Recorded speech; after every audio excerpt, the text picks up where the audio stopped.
Hello， 观众朋友们，大家好，欢迎收看本期的对话好莱坞，我是主持人蓝天。那今天呢，我们非常的荣幸去到了 Santa Monica， 去采访 1Over1 的主创团队 Lindsay Shaw 以及导演 Jeremy Phillips。Lindsay, can you please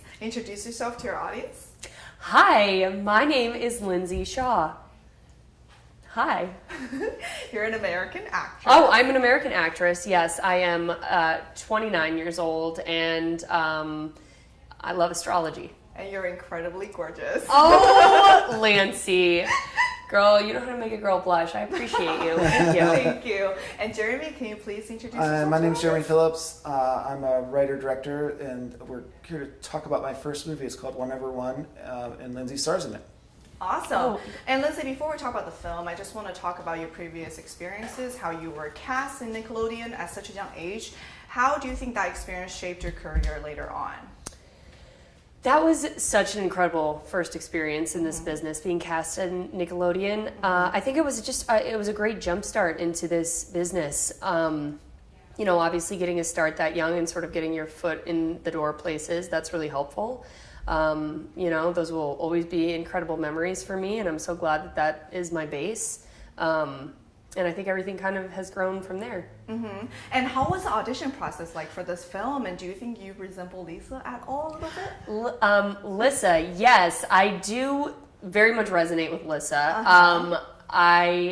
She came to me at the perfect time in my life. The audition process was great. I remember I went in and he asked me how I liked to film, and I got choked up with tears because I was just so moved and I wanted it so bad, and I didn't really know how to make a play for it. So I was like, maybe I'll just cry.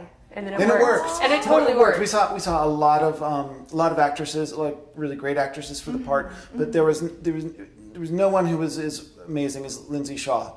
I mean, like the way that she brought the character to life, her movements, her eyes, everything she did made the character better than it was on the page. It was amazing. And it's really cool to be sitting here and talking about that aspect of it with Lindsay. It's like my favorite part of the movie. Which part did you guys do for the audition? We did 2 scenes. We did the diner scene with the boyfriend. Oh, I love that scene. And then a mother scene? No, the peanut butter and jelly. The scene, yeah, with Judd Nelson. Yeah, that was the other one. Oh, yeah. Awesome. And you like... And Lindsay got the jokes, and I remember some actresses got the jokes in the diner scene, and some people just didn't get it. But Lindsay was like, I was like, right on point. Come on, that doesn't make any sense. And bored. Hungry and bored. What do you want to do then? I don't know. Go to the porn store? Illegal now. The one where the girls wear nothing but a smile? No, that's a strip club. I was talking more about the ones that flank the Barnes and Noble.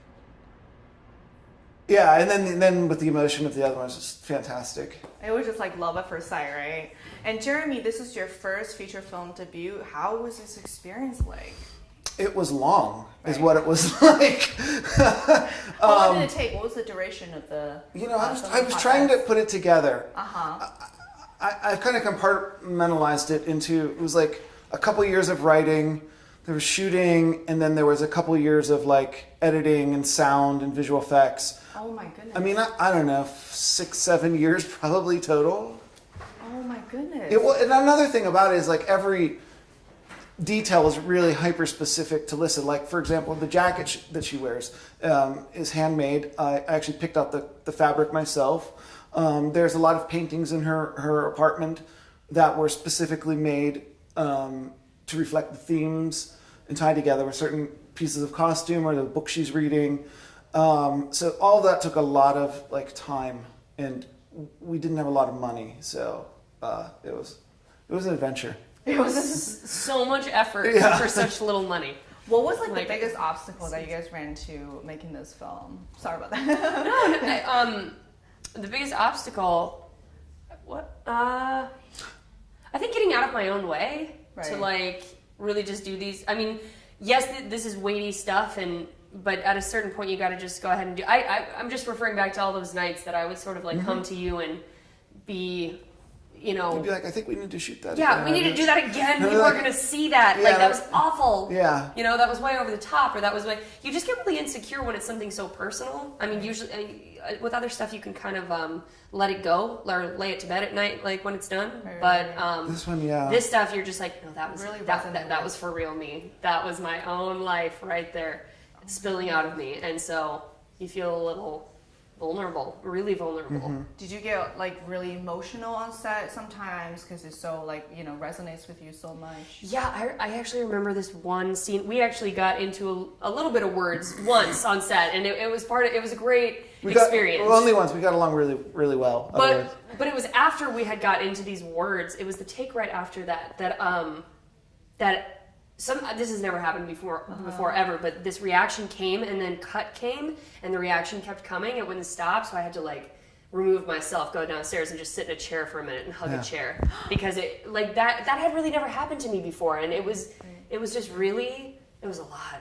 I mean, when we say like, and just exhausted at the end of your everything. I mean, this is what you have when you've literally been crying or giving or just in this mind space for so long. Because you've been giving all of you, right? Yeah. All of it. Yeah. So Jeremy, you actually co-wrote a feature. I did. Dig Graves. Two Graves that was released theatrically and on Netflix. How is that different from this genre? Oh well, Dig Two Graves. I mean, that's really Hunter Adams' thing. I just tried to help craft the scenes and kind of give a shape to the story. I had lots of ideas, so my part was just trying to make the scenes work.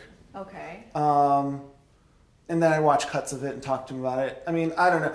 The experience of it was I drank a lot of beer, I hung out with Hunter Adams. He made a movie. That's like really the truth of it, and it was great. He did it. Everything was 1 year ahead of 1Over1, like the release and everything. And he's also been a great resource for advice and emotional breakdowns, because he went through everything you can possibly happen in a movie happened on Dig Two Graves. Oh no. Jeez.